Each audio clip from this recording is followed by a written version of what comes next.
வணக்கம் நண்பர்களே. இந்துக்கள் வெளித்தர நண்பர்களே வணக்கம். இந்த பதிவு பார்க்குற சப்ஸ்கிரைப் பண்ணிங்க, ஃப்ரெண்ட்ஸ் ஷேர் பண்ணுங்கள். சப்போர்ட் பண்ண நினச்சிங்கன்னா ஜாயின் பட்டனுக்கு மெம்பர்ஷிப். நன்றி. நேற்று தருமபுரி அங்கே அண்ணாமலை பேசும்போது இந்த மாவட்டம் 1.7 ரொம்ப லோ லெவலில் இருக்குது. காஞ்சிபுரம், கோயம்புத்தூர்லாம் பார்க்கும்போது இதுக்கு இந்த இத்தனை வருஷமாக எந்த 2 கட்சியுமே ஒன்றும் பண்ணலன்றது குறிப்பிட்றாரு. வெளியில் போகாமல் இங்கேயே வேணும், விவசாயமும் அதே மாதிரி தண்ணி கொடுத்து உதவலை. அந்த மாதிரி அந்த சிறுதானியங்கள் விளைய வைக்கிறதுக்கு இது பண்ணல. நம்ம ஒரு எம்பி மாதிரி இருந்தால் சிறுதானியம் அடுத்தாப்பு மோடி வந்தார் நதி நீர் எல்லாம் இணைக்கிறது ஒன்றுக்கொன்று. அப்போ நார்த்தில் இருக்க தண்ணியை பூரா இங்கே திருப்பி விடுறது, சேனல் பண்ணுறது.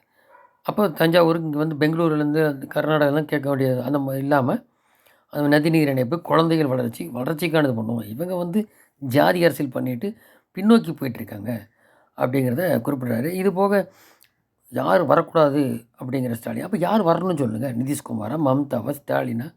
எல்லாம் ஊழல் பேர் வழியில் வந்தால் எப்படி இருக்கும்? யார் வரக்கூடாது? அவங்க ஒருத்தரை டிக்ளேர் பண்ண சொல்லுங்கள். முடிஞ்சு அது ஏற்கனவே கூட்டணி முடிய போகுது.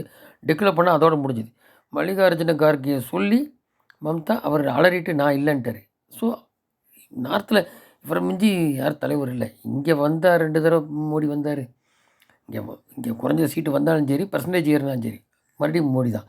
அதே இவங்களுக்குலாம் பயம், ரீஜனல் பார்ட்டிக்கலாம். ஏன்னா ஊழல் பேர் வழி அவ்வளோ வந்தால் முடிஞ்சுது அப்படிங்க தெரியுது. இப்போ ரேஷன் கடையிலேயே 34 ரூபா சென்ட்ரல் கொடுக்குது, 2 ரூபா போட்டுட்டு இவங்க ஸ்டிக்கர் ஓட்டுறாங்க அப்படின்னு குறிப்பிட்றாரு. இந்த மாதிரி இருக்கும்போது இப்போ இவங்க ஊழல் வழக்கெல்லாம் இவர் ஆனந்த் வெங்கடேஷ் அவர்கள் சென்னை வந்தப்புறம் ஹைகோர்ட்டில் அவர் டெய்லி விசாரிக்க போகிறாரு. வழக்கை முடித்து வைக்க வேண்டும் அறிக்கை அடிப்படையில் சிறப்பு நீதிமன்றம் விடுவிச்சாங்க இல்லையா, அது எதிர்பார்க்க ஆட்சேபனை அல்லது பதில் மனுவை 31க்குள்ளே தாக்கல் செய்யணும். அப்புறம் இந்த பெரியசாமின்றவர் இந்த கோப்பட்டி சம்மந்தப்பட்ட வழக்கில் 12-13 பிப்ரவரியில் பிற்பகல் 3 மணிக்கு இறுதி விசாரணை இருக்குது. அதே மாதிரி இன்னும் அந்த தங்கம் தென்னரசு எல்லாருமே இனிமேல் வழக்கெல்லாம் டெய்லி விசாரிக்க போகிறாங்க. அதில் பார்த்திங்கன்னா இவங்களை கீழமை நீதிமன்றம் விடுவிச்சதை இவர் எடுத்து விசாரிக்கவும் தான் இடையில அங்கே மாற்றல் ஆச்சு. மறுபடியும் இப்போ வந்துட்டார். இவன் பூரா அலறாங்க திமுகன்னு. அப்போ தமிழக அரசு இதுக்கடையில் கோரிக்கை வைக்கிறான். தமிழக அமைச்சர்கள் மீதான ஊழல் மோசடி புகார்கள் தொடர்பாக சிபிஐ விசாரணைக்கு உத்தரவிட வேண்டும் என்று கருப்பையான்றவர் சுப்ரீம் கோர்ட்டில் வழக்கு தொடர்ந்திருக்காரு. இதுக்கு பதில் அளிக்கும்படி தமிழக அரசுக்கு கோர்ட் உத்தரவிட்டது. மனுவை தள்ளுபடி செய்ய வேண்டும் தமிழக அரசு சொல்லுது. நீதிபதியில் சூரியகாந்த், கே விஸ்வநாதன் அமர்வில் நேற்று வழக்கு விசாரணைக்கு வந்தது. மனுவில் கூறப்பட்டுள்ள வழக்கில் தொடர்பாக நீதிமன்றம் ஏற்கனவே விசாரித்துள்ளன. தற்போது சிபிஐ விசாரணைக்கு உத்தரவிட்டால் அது தேவையில்லா குழப்பத்தை ஏற்படுத்தும். அதனால் இந்த மனுவை தள்ளுபடி செய்யணும்னு தமிழக சார்பில் ஆஜரான மூத்த வழக்கறிஞர் சுஷன் தேவா வாதிட்டார். அதை ஏற்க மறுத்த அமர்வு வழக்கு விசாரணை மார்ச் 5க்கு தள்ளி வச்சுட்டாங்க. இந்த கருப்பியான்ற நபர் போட்டது. ஸோ விசாரிச்சுட்டு இருக்க போகிறாங்க. அதில் இப்போ அதுக்கப்புறம் இவங்க லெவலும் அப்படியே வரிசையாக போக வேண்டியதான் பொன்முடிக்கு அப்புறம் அப்படிங்கிற மாதிரி. இது போக மாலத்தீவுக்கு நேற்று மோடி போனோன்னே அந்த ஃபோட்டோ ஷூட்டில் போட்டு அது எல்லோரும் கேன்சல் பண்ணாங்க. மாலத்தீவு போகிறதுக்கு லட்சத்தீவு அந்த மாதிரிலாம் இங்கே இருக்குன்னு சொல்லி அமிதாப் பச்சன் கூட ட்விட்டு போட்டு அழகான சுற்றுலலாம் இருக்குன்னு நடிகர் அமிதாப் பச்சன். இதை தொடர்ந்து அவங்க தனிப்பட்ட கருத்து அமைச்சர்லாம் நீக்கிட்டு இப்போ அந்த பிரசிடெண்ட்டுக்கு பிரச்சனை வரப்போகுது. அவரை நீக்கணுன்ற மாதிரி இப்போ வருது. ஸோ இப்போ சரண்டர் ஆகிறான் இந்தியாட்ட, நீண்ட விளக்கம் கொடுக்குறான். இறங்கி மாலத்தீவு விரும்புகிறேன், இந்த பிரச்சனைக்கு பேச்சு நடத்தி தீர்வு காணப்படும்ன்றான்.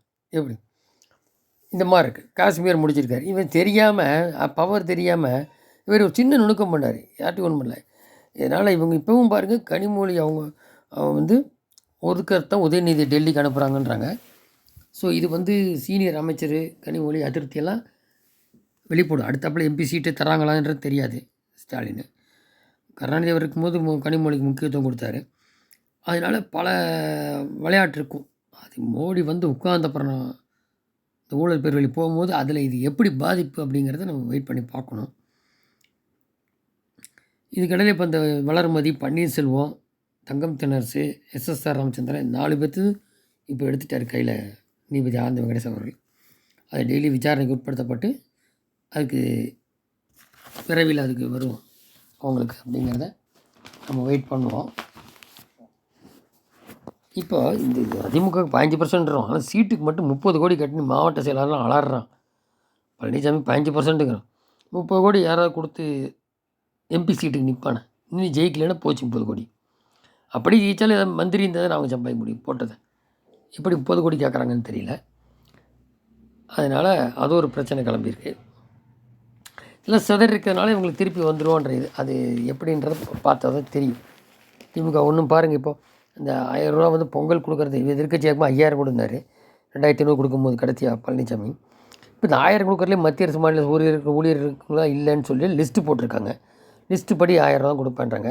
இப்போ கோர்ட்டு 1000 ரூபாய் பேங்கில் போடலாமான்னு சொன்னதுக்கு இப்போ நாங்கள் எடுக்கலான்றாங்க. அந்த லிஸ்ட்டெல்லாம் எடுக்கலை, இந்த தடவை முடியாதுங்கிறாங்க. இதைத்தான் அண்ணாமலை சொல்கிறேன், நாங்கள் எல்லாமே பேங்க் மூலியமாக தரோம், எது கையில் தர அலக்கடிக்கிற மக்கள். இப்போ என்ன சொல்கிறாங்க, அப்போ கோர்ட் என்ன சொல்லுது, நீங்கள் எல்லாத்தையும் டீட்டெயில்ஸ் வாங்கிட்டு அது முடிஞ்ச அளவு கொடுக்க முடியுன்ற நபர்களுக்கு நீங்கள் பேங்கில் தான் கொடுக்கணும்னு சொல்லியிருக்காங்க. இது அடுத்த ட்ரிப் தான் தெரியும். இந்த ட்ரிப்பு இவங்க சொன்னாலும் கேட்கல, கோர்ட்டு சொல்லியுமே அலக்கடிக்கிறாங்க. இப்போ அந்த 1000 ரூபா உரிமை தொகையும் அரைக்குறை, இந்த பொங்கல் 1000 ரூபாயும் அரைக்குறை ஆகிப்போச்சு. அது முதல்ல சொல்லாமே இருந்தார். இப்போ என்ன ஆகிப்போச்சு, மத்திய மாநில அரசு ஊழியர்கள் கிடையாதுன்னு அதில் ஒரு 24 லட்சம் பேர் நீக்கிட்டாங்க. 4 லட்சம் கார்டு அரிசி ரேஷன் சக்கரை கடைக்கு தான் இல்லாமல் இருந்தது. இப்போ இவங்களெல்லாம் சேர்த்து 24 லட்சம் பேர் நீக்கிறாங்க. அந்த மாதிரி இருக்குது. ஸோ ஆட்சி மாற்றம் வேண்டும் பேர் மக்கள் உறுதிங்கிறார் அண்ணாமலை. தருமபுரி எந்த விதமான டிஸ்ட்ரிக்கும் பின்தங்கி இருக்குது. விவசாயத்து பெயர் போன ஒரு தொகுதியில் 4000 ஏக்கர் பரப்பளவு சிறுதானியம் பயிரிடப்பட்டு பல நூற்றாண்டுகளாக சிறப்பாக விவசாயம் நடைபெற்றது சான்றாக ஏற்கலப்பை பொறிக்கப்பட்ட நெடுகள் கிடைத்து பெண்ணாரத்தில் தொன்மையை எடுத்து காட்டுகிறது. அதெல்லாம் சொல்லி பாராட்டுறாங்க. ஆனால் இவங்க ஒன்றும் இல்லை, எங்கே பார்த்தாலும் கருணாநிதி பேரை வச்சுக்க வேண்டியது, என்ன அந்த பாட்டை பாட வேண்டியது. அப்போ ஒன்றும் இல்லை, இப்போ அன்னபூர்ணியும் படம் எடுத்திருக்காங்கன்னா அதில் வந்து மறுபடியும் பிராமணரை இழிவுபடுத்தி அவங்க மாமிசம் சாப்பிட்ற மாதிரி அந்த மாதிரியெல்லாம் சொல்லி இப்படி ஒரு நரேட் பண்ணுறாங்க. அன்னபூர்ணி நயன்தாரா படம், ஆனால் நயன்தாரா உதயநிதி கொஞ்சம் நெருக்கம் மாதிரி அந்த மாதிரி பண்ணுறாங்க. அதை கூட போட்டு காமிச்சா அப்படி உதயநிதிக்கு இந்த படத்தை. அப்புறம் அது ஒன்றும் இல்லை, ரெட்டை குழந்தை வந்து வாடகை தாயில் பிறந்ததே பிரச்சனையாக வேண்டியது அமுத்திட்டாங்க நயன்தாரா இஷ்யூவை. இந்த மாதிரி தானே இவங்க. இந்த சினிமா நூற்றாண்டில் ஒன்றும் காலி சேர் தான், யாரும் வரல பொதுமக்கள்லாம். இது வந்து தெரிஞ்சுக்கலாம். இதில் வேறு 1000 ரூபாய் அவங்களுக்கு இல்லை இவங்களுக்கு இல்லை, அது பெரிய வைரலாக போயிட்டுருக்கு. என்ன அதே மாதிரி குடிநீருக்கு அப்படி தான் ஒரு பல்லாயிரம் கோடிக்கு ரெடி பண்ணதில் இவங்க என்ன பண்ணிட்டாங்க, அந்த குடிநீர் திட்டத்தை சரியாக பண்ணல தருமபுரி சைட்லாம். இது ஒரு 15 வருஷத்துக்கு முன்னாடியிலேருந்து இந்த ப்ராப்ளம் இருக்குது. இப்படி தான் ஒரு இடத்துலையும் சும்மா வெத்து பந்தா சினிமா ஷூட்டு ஃபோட்டோ ஷூட்டு தான் இருக்காலே வேறு ஒன்றும் இல்லை. இப்போ இவர் வந்து மக்களுக்கு தராமல் இவர் வந்து லண்டன் தனக்கு அந்த சுகாதார உடம்பு சம்மந்தமாகவும் அப்புறம் ஆஸ்திரேலியா, ஸ்பெயின், அமெரிக்காலாம் போகிறாப்படியா. அது அரசு செலவில் தானே போவாங்க. அதுக்கெல்லாம் மட்டும் ஓகே இருக்குது.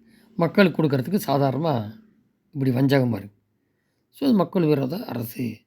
இது எவ்வளோ சீக்கிரம் போகுதோ நம்மளை சொல்கிற மாதிரி அப்போ தான் மக்கள் விடிவு இருக்கும். இது விடிய அரசு அப்படிங்கிறாரு.